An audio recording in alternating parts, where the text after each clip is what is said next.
Nowadays, indoor or vertical gardening is growing exponentially in terms of the volume extracted from food production.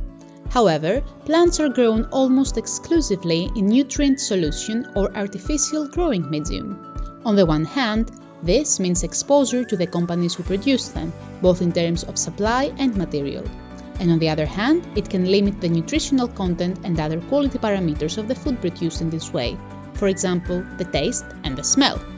In addition, the production and subsequent transport of these products to the place of use leaves an ecological footprint, which reduces the sustainability benefits of indoor agriculture.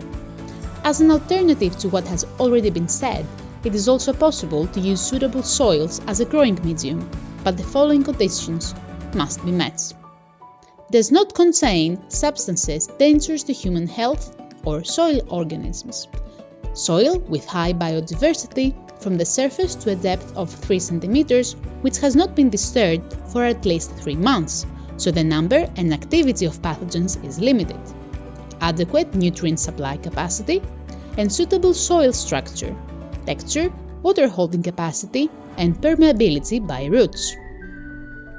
The soils corresponding to the above can be provided in the temperate climate zone, primarily by the soils of natural forests. The following preparatory steps are required for use as a growing medium. Removal of vegetation and debris from the soil surface. Dividing the top 3 cm layer of the soil into fractions through a sieve or purifier. But be careful, only the smallest clots, smaller than a centimeter, can pass through.